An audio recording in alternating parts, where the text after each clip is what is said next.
हनुमान जी को जो भजता है ना, हनुमान जी का जो भजन करेगा उसको क्या क्या मिलता है पता है? इसलिए प्राय हम सभी बालकों से कहते हैं हनुमान चालीसा तो पढ़ो ही पढ़ो, सिद्ध है। चाहे आप कुछ पढ़ना या मत पढ़ना, अपने जीवन में एक नियम तो बनाकर रखो, हनुमान जी को हनुमान चालीसा जरूर सुनाना। अपने घर में चाहे एक छोटा सा विग्रह रख लीजिए, अपने घर में छोटी सी प्रतिमा रख ली हनुमान जी की, उनको प्रतिदिन हनुमान चालीसा सुनाएं, उनके अंदर शक्ति जागृत हो जाएगी। हनुमान जी क्या क्या देते हैं जो हनुमान जी का भजन करता है? यहां बुद्धिर्बलम यशोधैर्यम निर्भयत्वम अरोग्यता अजाड्यम वाक्य स्फुर पंचः आयुर्लक्ष्मी वर्धते हनुमते स्मरणाद भवेत। क्या क्या मिलता है? बुद्धि मिलती है। हनुमान जी बुद्धिमताम वरिष्ठम है, उनके समान कोई बुद्धिमान नहीं है। ज्ञानी नाम अग्रगण्यम है। जो हनुमान जी का भजन करता उसे बुद्धि मिलती है। बुद्धि सबके पास होती है, कम ज़्यादा, लेकिन बुद्धि के साथ बुद्धि का इस्तेमाल कहाँ करना चाहिए ये क्षमता हर किसी के पास नहीं होती। इसी को कहते हैं दक्षता। ये हनुमान जी के द्वारा मिलती। किस समय क्या क्या बात कैसे कही जाए जिससे सामने वाला उसको स्वीकार कर ले और आपका कार्य बन जाए, ये दक्षता हर किसी में नहीं है। ये बुद्धि, बल बढ़ता है उस व्यक्ति का, यश बढ़ता है, धैर्य मिलता है उसे। जो हनुमान जी का भजन करता है उससे भय नहीं रहता। क्या नहीं रहता? डर नहीं रहेगा, निर्भीक हो जाएगा। आरोग्यता, जीवन में रोग चले जाते हैं। और क्या मिलता है? अजाड्यम, चपलता मिलती है। और यही प्राय लोगों में नहीं होती। काम के प्रति उल्लास नहीं होता, मरे मराए धीरे धीरे चलेंगे, ऐसे लोग मेरे महाराज कुछ नहीं कर सकते आगे। अब जो धीरे धीरे धीरे धीरे चलने वाला इंसान क्या प्रगति कर लेगा? आजकल लोग धीरे धीरे का वो प्रमाण वो खरगोश और कछुए की कथा से देते हैं कि धीरे धीरे कछुआ चला और वो आगे पहुंच गया खरगोश से, असफलता मिल गई। ऐसा नहीं है। दैनिक जीवन में जो आप जीते हैं उसमें चंचलता, चपलता होनी जरूरी है कार्य के प्रति।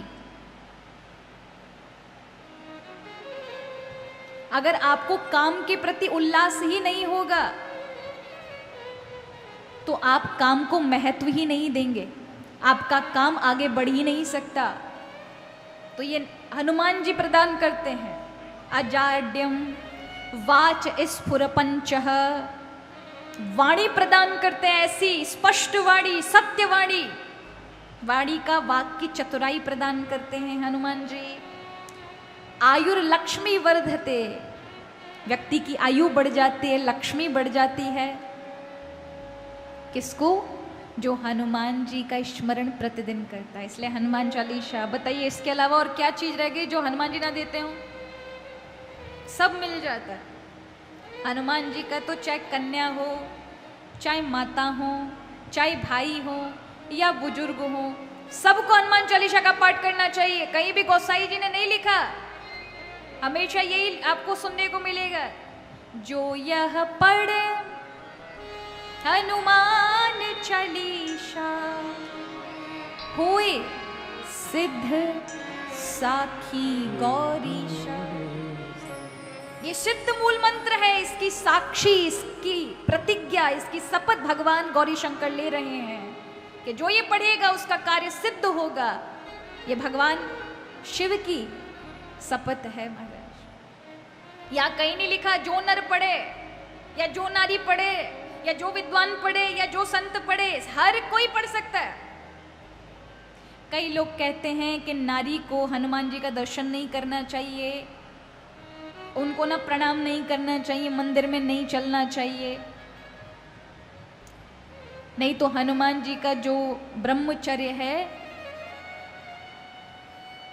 वो ब्रह्मचारी हैं, उनके ब्रह्मचर्य में आक्षेप आता है। ये तो ऐसी वाली बात हो गई कि अपना जैसा हम ब्रह्मचर्य समझ रखा है हनुमान जी का, कि इतना शंकाहीन ब्रह्मचर्य है वो हनुमान जी का, कि केवल एक नारी का दर्शन या नारी का स्पर्श हो जाने से उनका ब्रह्मचर्य टूट जाएगा। ये थोती बात है, गलत धारणाएं हैं। हनुमान जी के नाम से बड़े बड़ों के ब्रह्मचर्य सद जाते हो, उनके ब्रह्मचर्य को कोई मारा नारी टिका सकती है क्या? हाँ, एक पवित्रता बरतनी चाहिए माताओं को, और वो ये है कि गलत प्रवृत्ति वाली माताएं कदापि हनुमान जी के मंदिर में ना चढ़े। अर्थ है जिनके जीवन में धर्म नहीं है, धर्म से अच्युत्य या धर्म से बिल्कुल अलगाव वाले लोग यदि हनुमान जी के दरवाजे जाते हैं, चाहे वो पुरुष हो या नारी हो, उन्हें बड़े बुरे लगते हैं, उन्हें नहीं सुहाते। जो राम का प्रेमी है, जो धर्म में जुड़ा हुआ है, आस्था रखता है, प्रभु की भक्ति करता है, हनुमान जी तो उससे लाड़ लड़ाते हैं महाराज। कितने सारे उदाहरण हैं। हनुमान जी तो खुली चुनौती देते हैं, देखो भैया अगर मांगना है ना तो मेरे दरवाजे आ जाना, मैं दरवाजे का मुखिया हूं, लेकिन कदापि राम से मांगने मत जाना, भिखारी बन के मत जाना। राम जी से मांगने जाना तो राम को ही मांगने जाना। तुम्हारे सारे काम बनाने की क्षमता मुझ में है, मैं बना दूंगा तुम्हें संसार का कोई काम अटके, पर राम जी केवल राम जी को ही मांगना, ये हनुमान जी चाहते हैं।